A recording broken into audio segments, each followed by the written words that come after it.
Bonjour, Fabien Expili, votre professeur de marketing chez DigiSchool. Nous allons aujourd'hui voir la consommation attitude.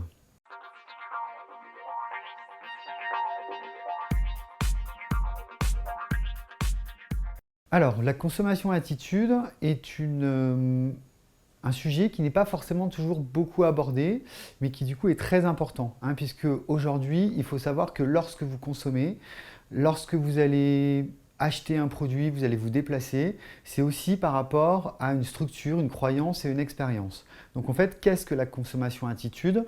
C'est votre façon de réagir en fonction de votre éducation, de votre culture, de votre personnalité, éventuellement de vos parents, en fonction réellement de vraiment votre structure et tout ce que vous avez établi jusqu'à maintenant. Donc en fait, le concept d'attitude, c'est un processus qui est très important lorsque l'on achète, puisqu'on va aussi avoir tendance à dupliquer sa façon de consommer par rapport à des personnes représentatives pour nous, qui peuvent être des parents, des conjoints, conjointes.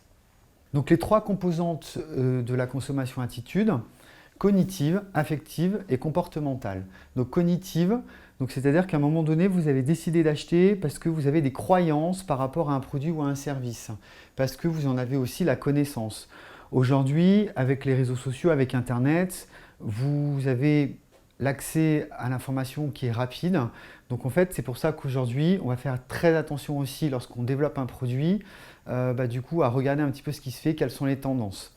Donc en fait, vraiment, lorsque vous achetez, c'est parce que aussi vous avez une connaissance ou parce que vous avez, donc par exemple au niveau de l'affectif, une émotion particulière par rapport à ce produit, parce que vous avez une personne représentative pour vous qui l'a déjà acheté, puisque vous avez une marque que vous affectionnez particulièrement.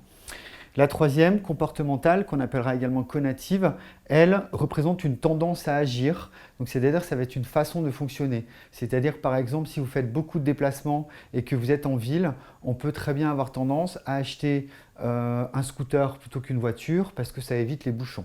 Donc là on est bien d'accord que c'est une consommation qui est liée à une façon d'agir. J'espère que cette vidéo vous aura été utile. N'hésitez pas à aller voir les autres sur notre site internet qui portent sur le même thème et à télécharger les fiches de cours correspondantes. À bientôt chez DigiSchool.